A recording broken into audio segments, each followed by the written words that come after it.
All right, guys, so today we're going to be talking about the diminished scale. This is going to be everything you need to know about the diminished scale.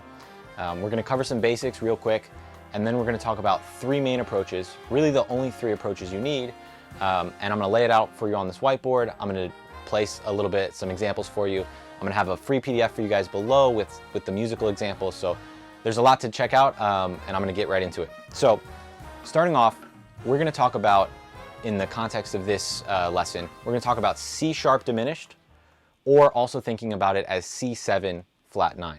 So before I lose you, let's just write out what those notes are in those chords. So for C sharp diminished, we have a C sharp, we go up a minor third, so this is going to be the root, and then we have up a minor third, we have E, or if you want to think about it as F flat, I think about it just as E, and then up another minor third is G, and then up another minor third is going to be B flat, right? So this is our root, a flat third, a flat fifth, and then what we call a double flat 7. All right, so that's the notes in our C sharp diminished 7, and let's see why I also put C7 flat 9. So if I write out the notes in C7 flat 9, so I'll put a little border here, C7 flat 9 has a C, right? Our root, our third is E, our fifth is going to be G, and then our seventh is going to be B flat, and then with that flat 9 we have a D flat or a C sharp. We could think about it like that as well. So this is D flat. And so if we ignore for a second, if we ignore our root on the C7 flat 9, you can notice that the notes we have in C sharp diminished are the same as C7 flat 9. Right, so we have an E, a G, a B flat, E, G, B flat, and then D flat, or a C sharp. It's the same notes. So for our purposes, we're going to be talking about approaching diminished, but this also applies if you're going to play over a dominant chord, an altered dominant chord. So I'm going to give you examples for both, and then I'm going to play over a loop as well. All right, so most of you probably already know that the diminished scale is what's known as a symmetrical scale. So if I'm writing out the scale for diminished, let's do it right here. If I'm writing out the scale for diminished, we're going to start at C sharp, right? So we have C sharp, and we're going to reference this scale later for all three of these approaches. So definitely stick around for those because there's some interesting stuff going on there. So with this lesson, we're talking about whole half diminished. You may have heard people talk about whole half or half whole. The way I personally think about it, every time I'm approaching diminished, it's whole half, and then some of those other contexts where people will talk about half whole diminished, I just adjust in my mind and think about the one whole half diminished scale. So what whole half means is it means whatever our starting note is, we go up a whole step. So up a whole step from C sharp is going to be D sharp. And real quick, there's going to be a lot of enharmonic spelling. So sometimes we'll call it D sharp, sometimes we'll call it E flat. With the diminished scale, you have to get really used to switching around with the way we call the notes. So C sharp to D sharp is our whole step. D sharp to E is going to be our half step. And then we're going to keep moving along like that. So E, we could say F sharp, right? Whole step. Half step is going to be G. Whole step is going to be A. Half step is our B flat. And whole step is C. And then half step is back to C sharp. So if you notice, the notes in C sharp diminished, we have here C sharp, E, G, B flat. And same over here, obviously it's the same scale, including the root C. So C, E, G, B flat, and the flat 9 C sharp. All right, so let's talk about the first approach. So the first approach most people take when playing through the diminished, if you either encounter a C sharp diminished or an altered chord that they want to try the diminished approach on, is they'll just play a scale. They'll play the diminished as the scale. Right? So I'm going to demonstrate in a second, but let's say approach number 1, this would be scalar, and also as a pattern. So this is kind of that first step of learning diminished and playing through it. It's a decent place to start. One of the issues can be that it really is obvious that you're playing diminished, and sometimes we want to be and sometimes we don't. It can really break up your melody, but it can sound cool too. So taking this scalar approach, I'm going to play the So the loop I have going is basically the bass line for Caravan, and it's to give us that C7 flat 9 sound. And that's what I'll use for this lesson to play over. Let's do it with C sharp as a scale approach, right? So I have C sharp, D sharp, E, right?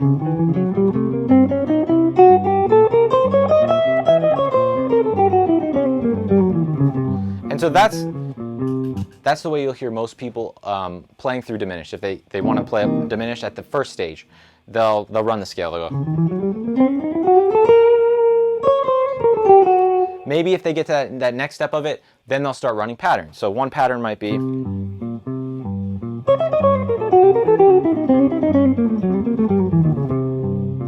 So that's like kind of a descending pattern of it. It sounds cool. Again, it's very obvious you're hitting diminished. So we could also do a pattern on the ascending side, right? So if we had that, and then start again.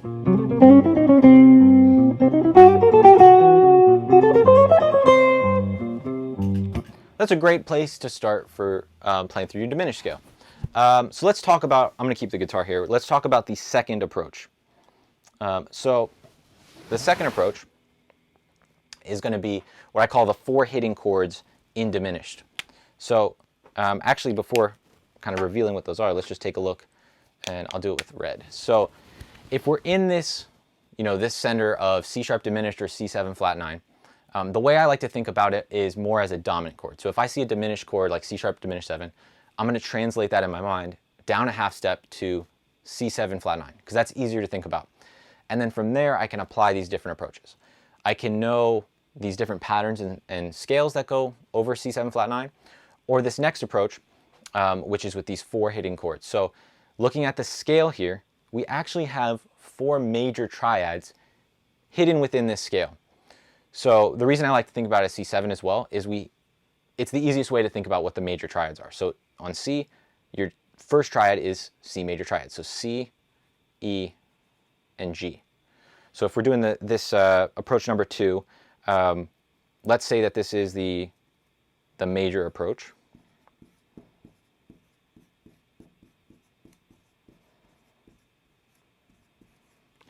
It's a little slanted, but hopefully you guys can read that. So the first one we have here is going to be our C chord, right? C major triad, C, E, G.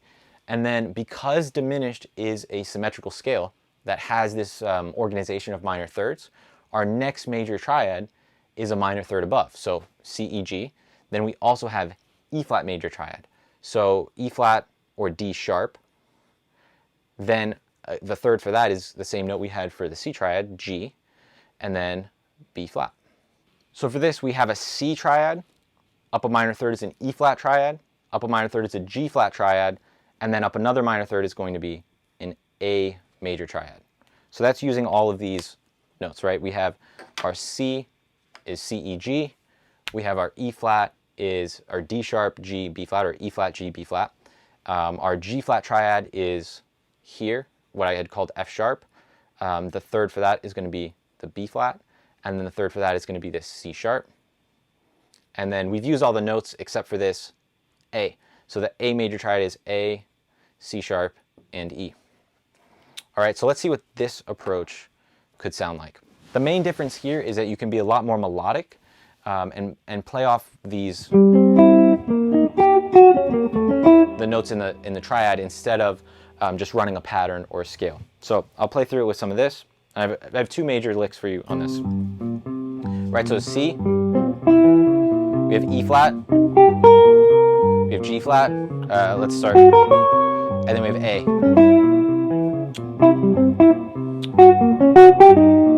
We can start playing in between them, you could play with them, like or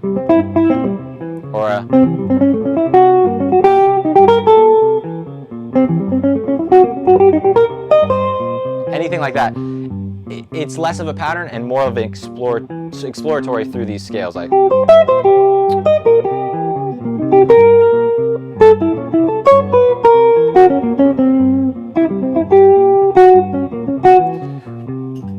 One thing you can also do is take 2 of the major triads and just play with those. So the way I like to do it is we have 2 triads, and each of them the pairs are a tritone apart. So C and G flat is a tritone, and then E flat and A as a tritone. So I'll try just using C and G flat, and then I'll try using E flat and A.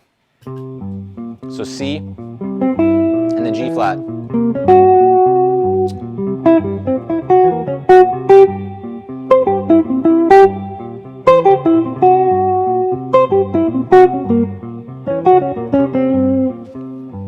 The main thing to think about when talking about this major approach is you want to look into what are your common tones between these, and then what are your half-step resolutions. So let's take the example of C and G flat. If we have C and G flat, we have, in this chord, we have C, E, G, and here we have G flat, B flat, and D flat. So we have the half-step resolution of this G is going to go down to G flat, or G flat could go up to G, and then C and D flat, right? So these are the half steps. And then the B flat and E don't have a resolution between those. If you want to take another group, so say we did C triad and E flat triad, we're going to have some different resolutions. So C, E, G, and then we have E flat, G, B flat. So if we take the triads or tritone apart, you don't have any common tones, right? C, E, G, and G flat, B flat, D flat, no common tones. In this case, right, we do. We have G as a common tone, and then we have a half step between E flat and E, and also B flat and C are pretty close. So those triads that are a minor third away also work pretty well. So let's see going through this with those two. So with C and E flat. So I'll try and play something between C and E flat.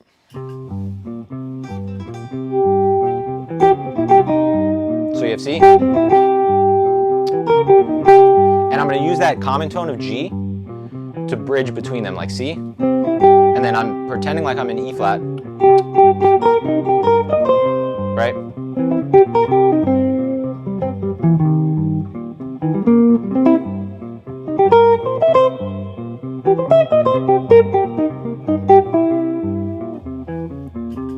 And so that's like one starting way of approaching it. Another real cool thing you can do is you can take approach number 1 and approach number 2 together. So you can start to come up with patterns using these major triads.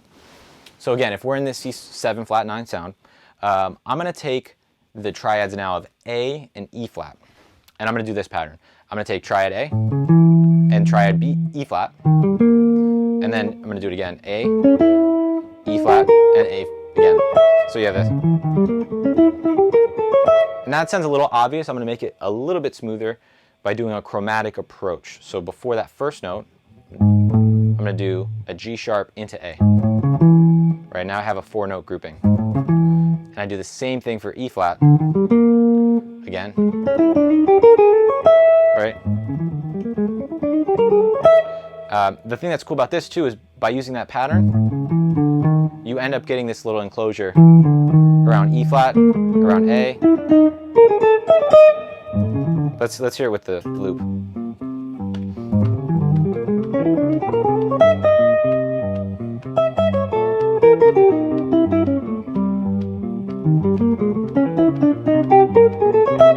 You can start playing around with it. Another one we can do is the descending version of that. So instead of going, we could go a chromatic approach from above. So starting on, we're going to start with the A triad again, and I'm going to start on an F to go down, and then B, E flat, B to B flat, but the E flat triad, right? Then we're on E flat, so that's going to be, let's hear it with the,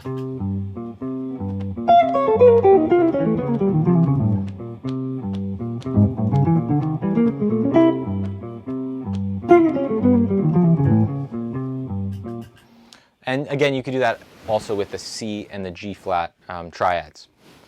All right, so the last approach is going to be the minor approach. I'm going to take my other marker here. So we're going to have a minor approach.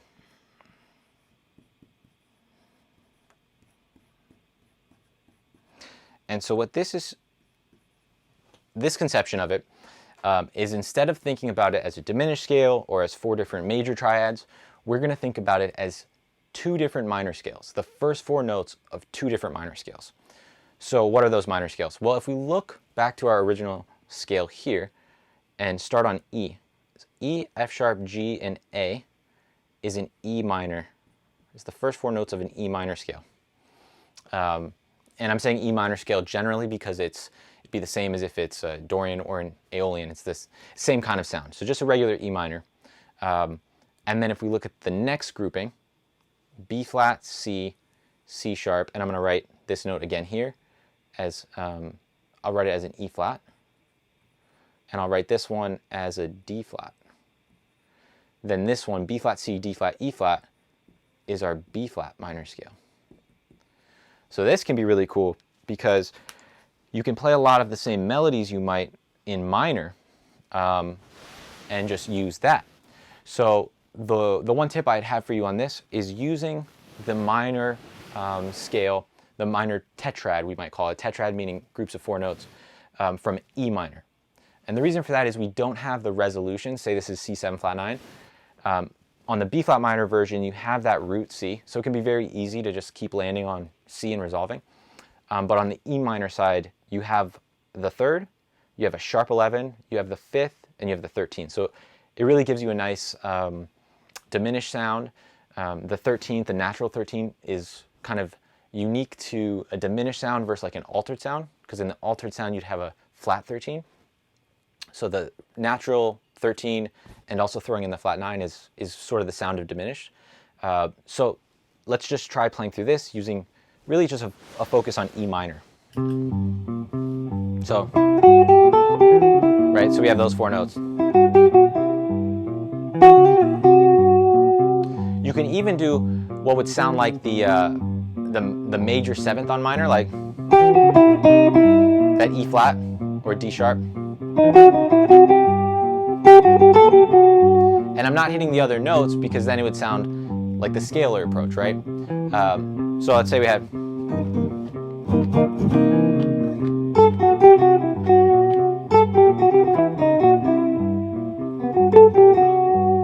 And then you could jump to the other minor, let's say B flat.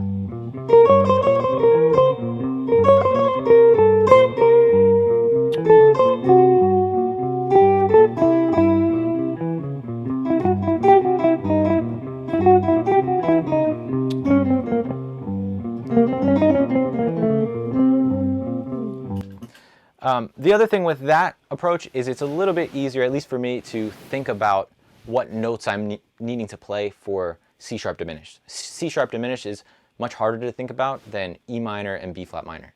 So in general, if I'm thinking about the scale, then I'm going to think about it as these 2 minor tetrads. All right, so this should give you a pretty good overview. Again, I have some licks for each of some of the lines and licks that I had played and some new ones for each of these approaches, some patterns, some major approach licks, and the way of approaching minor in the PDF below. So if you guys dug this lesson, please share it with a friend. You can like and subscribe if you enjoyed it too, but definitely share it with a friend. And we have way more content coming for you. Drop a comment of what lesson you'd like us to cover. So thanks for checking it out.